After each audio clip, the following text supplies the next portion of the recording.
E aqui nós estamos fazendo neste momento uma série de reflexões no Sermão da Montanha. E hoje nós vamos estar refletindo no texto de Mateus, capítulo 5, no verso 4, que diz assim: Bem-aventurados os que choram, pois serão consolados.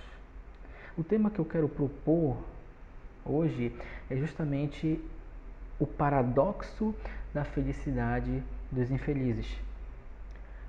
Quando nós estamos estudando, quando nós estamos refletindo em cima das bem-aventuranças, a sua maioria vai se encontrar dentro de um paradoxo. Como é que pode alguém ser bem-aventurado, alguém ser feliz e permanecer em um estado de lamentação, em um estado de choro? Como pode ser alguém bem-aventurado quando está passando por uma dificuldade, por uma tribulação? Então, nós vamos sempre encontrar esses paradoxos, principalmente aqui dentro das bem-aventuranças. E hoje nós vamos ouvir o que seria a ideia dos que choram, certo? E infelizmente, meus irmãos, quando nós estamos estudando certas palavras que são traduzidas do grego para o português, nós encontramos algumas dificuldades de significado. E uma delas é justamente essa que nós encontramos aqui no choram. Bem-aventurados os que choram, pois eles serão consolados. A palavra choram, o verbo original dele é pentel, ele tem um significado abrangente dentro do contexto bíblico. Como então eu posso dizer que os herdeiros do reino receberão o consolo de Deus simplesmente porque eles choram? Como é que eu posso afirmar que aquelas pessoas que choram, aquelas pessoas que se lamentam, elas herdarão o reino, simplesmente porque elas choram na sua vida presente? E isso, meus irmãos, não reproduz fielmente as palavras do nosso Senhor Jesus. Afinal de contas, quando nós choramos por vários motivos nesta vida, não é verdade? Por luto, por uma tribulação, talvez uma condição que aflige a nossa saúde. Mas, meus queridos, está claro no contexto do nosso texto, da fala de Jesus, que aqueles que receberam a promessa do consolo, eles não são, em primeiro lugar, aquelas pessoas que se lamentam pela perca de uma pessoa querida, mas sim por aquelas que choram a perda da sua inocência, da sua justiça e principalmente a respeito do seu próprio caráter. Cristo aqui ele vai trabalhar não com a tristeza do luto, não com a tristeza de estar passando por uma dificuldade, mas com a tristeza relacionada a um verdadeiro arrependimento. Assim como nós vimos no verso anterior que a pobreza que Jesus descreve se encontra no espírito do homem, mas não aquilo que ele lhe traz, que acha que traz felicidade através do dinheiro. Do mesmo modo, a tristeza narrada por Jesus aqui é justa a aflição que o homem sente porque ele se reconhece diante de Deus como um ser pecaminoso, como o pecado que reside dentro do seu próprio ser. E é justamente através do verdadeiro arrependimento desta pessoa que vai se mostrar verdadeiro diante de Deus. Dentro dessa perspectiva, a pessoa, o ser humano, ele está atordoado porque ele percebe que dentro do seu arrependimento, diante de um Deus santo, ele é deplorável, ele é desagradável ao Senhor. E aí, desatordoado, ele descobre que a pobreza do seu espírito é tamanha que ele não consegue mensurá-la diante de Deus. E aí que ele lamenta pela sua própria miséria.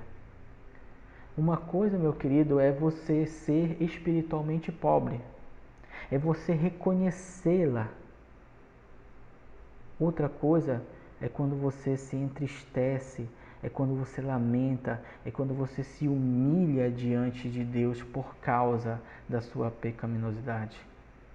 Ou podemos dizer aqui, agora dizendo de uma forma mais teológica, a confissão ela é uma coisa e a contrição é outra coisa. Nós devemos nos lembrar que Jesus ele chorou. Quando Jesus disse que ele chorou pelos pecados dos outros, pelas amargas consequências que aquele pecado traria a essas pessoas, que era o juízo e a morte. Nós também deveríamos, meus queridos, chorar mais pela maldade do mundo.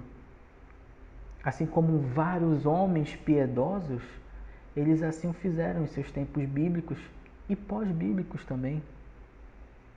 Mas não apenas os pecados dos outros nós devemos lamentar, mas o que deve nos levar às lágrimas é o nosso próprio pecado. O nosso pecado deve nos levar a lamentar diante de Deus. Ou será que esses pecados eles nunca lhe entristeceram, nunca lhe fizeram chorar, nunca lhe fizeram lamentar?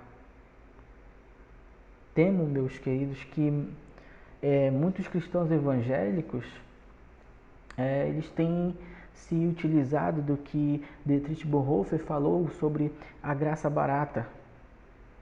Ou seja, eles fazem pouco caso dos seus pecados, porque eles simplesmente dizem que, não, eu peco aqui, mas eu posso pedir perdão depois e Deus vai me perdoar com certeza.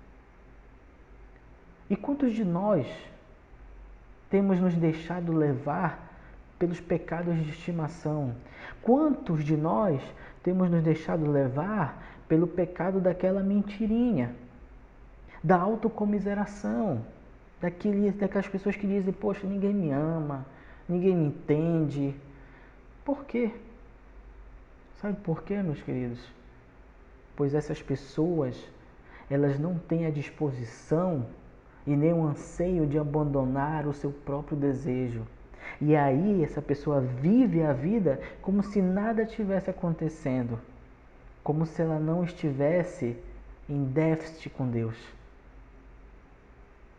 Ela diz, não, mas Deus me perdoa. Mas aí, com o tempo, nós percebemos que essa pessoa não demonstra em sua vida prática os frutos do seu arrependimento diante de Deus e diante dos seus irmãos. Meus irmãos, não existe suficiente tristeza por causa do pecado entre nós. Nós deveríamos, como igreja do Senhor Jesus Cristo, experimentar mais a tristeza segundo Deus dentro do nosso arrependimento cristão. Assim como aconteceu aquele caso do missionário cristão que trabalhou junto com os índios americanos no século XVIII, chamado David Brainerd, que ele escreveu em seu diário a 18 de outubro de 1740 a seguinte afirmação: em minhas devoções matinais, minha alma desfez-se em lágrimas e chorou amargamente por causa da minha extrema maldade e vileza. Lágrimas estas que são águas santas no odre de Deus. Meus queridos, tais pessoas que choram, que lamentam a sua própria maldade, elas receberão um consolo pelo único que pode consolar, Jesus Cristo. Somente através do perdão da graça de Deus nós conseguimos o verdadeiro consolo na pessoa de Cristo Jesus. O maior de todos os consolos, meus queridos, é justamente a absolvição anunciada sobre cada pecador contrito que chora. Consolação é a palavra que, de acordo com os profetas do Antigo Testamento, seria uma das missões do Messias. Ele seria aquilo que nós chamamos de o Consolador que curaria os quebrantados de coração. Martinho Lutero, certa vez, utilizou de uma palavra que eu acho que tem um significado belíssimo para o chorar. Ele chama de lei de Trajan. Desculpe que eu não... Essa palavra é meio até difícil de pronunciar, mas ela significa carregar o sofrimento. Sim, meu irmão, carregar. A comunidade dos discípulos de Jesus, eles não lançam fora o sofrimento que tem por seu semelhante, como se nada tivesse a ver com ela. Antes, cada um de nós devemos carregar consigo o sofrimento do próximo, chorar por ele, lamentar junto com ele. É exatamente por meio dessa atitude que vai se comprovar a solidariedade que nós temos para com o nosso próximo. Amados irmãos, nós seremos verdadeiramente consolados por tudo aquilo que voluntariamente abandonamos por amor de Cristo Jesus. Este é um consolo que, muito embora ocorrerá plenamente apenas no futuro escatológico, na volta do nosso Senhor Jesus Cristo. Mas hoje nós podemos experimentar isso por meio da fé, quando nós exercitamos a nossa fé, quando nós colocamos em prática os ensinos do nosso Senhor Jesus Cristo. Queridos, a maneira que somos consolados ainda nesta vida é nos dedicando completamente à obra de Deus, assim como Jesus o fazia. A nossa comida diária deveria consistir em quê? Em fazer a vontade do Pai, assim como João fala em sua carta. Devemos procurar o Senhor o tempo todo, desde as primeiras horas do dia até os últimos minutos antes de cairmos no sono.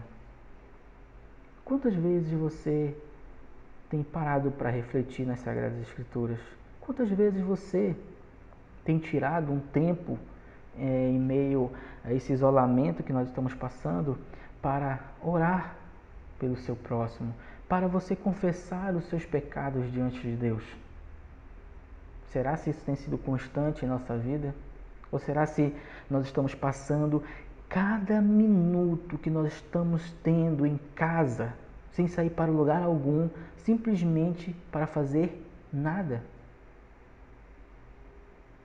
Reflitamos nesta verdade, meus irmãos. Quando nós vivemos em comunhão com Deus,